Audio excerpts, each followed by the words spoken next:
మీడియాకు స్వాగతం. ప్రతిక్షణం సామాన్యుల పక్షం. నేటి వార్తా విశేషాలు. మండలం ఏదైతే సంతేబిద్నూరుకు సంబంధించినటువంటి దగ్గర ఈ ప్రాంతం పెన్నా నది ఏదైతే చిక్బలాపూర్ వద్ద ఉన్నటువంటి నంది హిల్స్లో పుట్టి కర్ణాటక మీదుగా హిందూపురానికి ఇక్కడి నుంచినే చేరుకుంటుంది. ఇటువంటి మహానదైనటువంటి పెన్నా నదిలో ఇసుక బకాసురులు చేరి ఈ ఏదైతే ప్రకృతి వనరైనటువంటి ఇసుకని అక్రమంగా రవాణా చేస్తూ కోట్ల రూపాయలు ఈరోజు దండుకుంటున్నటువంటి పరిస్థితి.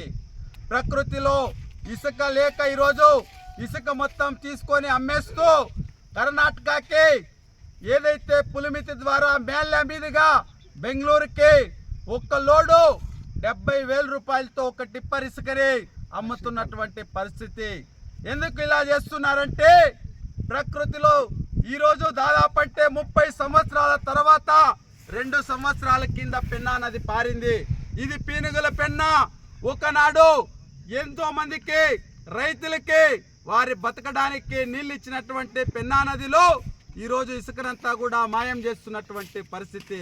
ఈ ఇసుకంతా కూడా తరలిస్తే చుట్టుపక్కల ఉన్నటువంటి బోరుల్లో బావుల్లో నీళ్ళన్నీ కూడా ఇంకిపోయి భూగర్భ జలాలన్నీ కూడా అడగంటిపోయి తాగడానికి కూడా ఈ గ్రామాల్లో నీళ్ళు లేకుండా జరిగేటటువంటి ప్రమాదం ఉందని చెప్పి ఈరోజు ఎంతో మంది మేధావులు నిపుణులు చెప్తున్నప్పటికీ ఏమాత్రం ఇటువంటివి పెడచవున పెడుతూ అక్రమంగా డబ్బులో ఏదైతే ధనార్జనే ధ్యేయంగా ఇసుకని ఈరోజు అమ్ముకుంటున్నటువంటి దుర్మార్గాలపైన వెంటనే చర్యలు తీసుకోవాలని చెప్పి సిపిఐ అదేవిధంగా ఇతర ప్రజా సంఘాలుగా ఈరోజు డిమాండ్ చేస్తున్నాం.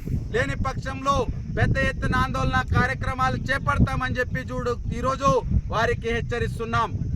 ఇసుక అక్రమ రవాణా ఆపాలి, ఇసుక అక్రమ రవాణా.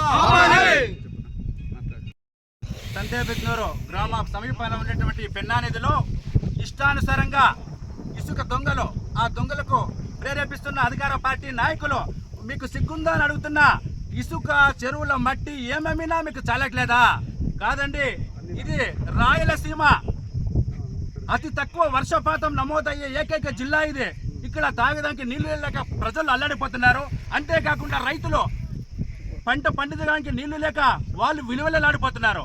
ఈ సమయంలో మీరు ఇష్టానుసారంగా ఎవరండి దీనికి అనుమతి ఇచ్చింది అని మేము ట్రాక్టర్ల యజమానులను విచారిస్తే ఏదో ప్రతిమ ఇన్ఫ్రాస్ట్రక్చర్ అంట, అది విశాఖపట్నంలో ఆ బిల్లుతో వీళ్ళు అనధికారికంగా ఆ బిల్లు మీద ఉదయం 6:30కు ఒక ట్రాక్టర్ వాడు 2,500తో చెల్లిస్తే సాయంత్రం 6 గంటల వరకు అంటే దాదాపు వాడు 10-12 లోడ్లు తోలుకోవచ్చు. కానీ వాడు చెల్లించే 2,500 అది ఎవరి జోబుల్లో పోతా ఉంది? అధికార పార్టీ నాయకుల జోబుల్లో పోతా ఉంది. స్వార్థపరులు తెలియస్తున్నారు తప్ప ప్రభుత్వానికి చెల్లించడం లేదు. ఇది చాలా బాధాకరం. అంతేకాక ఎలక్షన్ కోడ్ నుంచి దాదాపు 1 మంత్ అయింది. ఈ 1 మంత్లో ఇక్కడ 25 నుంచి 30 ట్రాక్టర్లు డైలీ 10 లోడ్లు అంటే 300 లోడ్లు అట్లా 1 మంత్కి 9,000 లోడ్లు అక్రమంగా తల్లిపోయింది ఇసుక. దీనికి ఎవరు జవాబాదారీ వహిస్తారో? మీరా ప్రజాప్రతినిధులు? మీకు సిగ్గుందా అని అడుగుతున్నాం. పద్ధతి మార్చుకోండి. ఇట్లా ఇసుక రవాణా అరికట్టండి. అరికట్టి మీ నిజాయితీ పరపల చూపించండి. అంతేగాని అక్రమార్కులకు మీరు సహకరించడం చాలా బాధాకరం. అంతేకాదు అధికారులు కూడా ఎన్నిసార్లు ఫిర్యాదు చేసినా సరిగ్గా స్పందించడం లేదు. సెబ్బు వాళ్ళు నిన్న వచ్చారంటే ఒక 5 నిమిషాలు వస్తే వీళ్ళు చెల్లా చెరుకు పారిపోయినారు. వాళ్ళు పోయిన 5 నిమిషాలకే వెంటనే తరలించారంట. ఇలా జరుగుతోంది ఇక్కడ. కాబట్టి అధికారులు వెంటనే స్పందించాలి.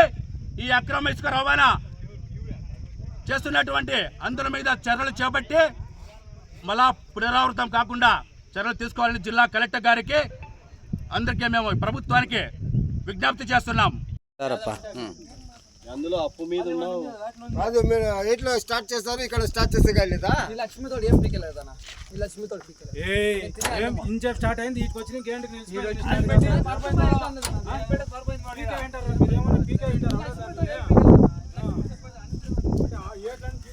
స్టార్ట్ అయిందా?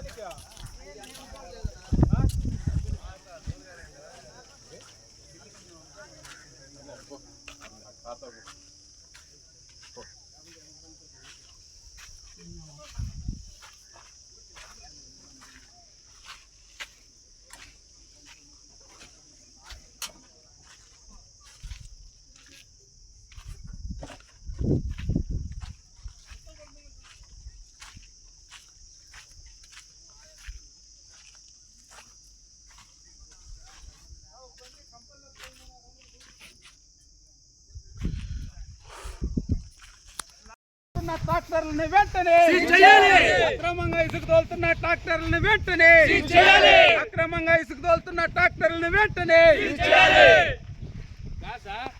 అక్రమంగా ఇసుక తోలే వాళ్ళే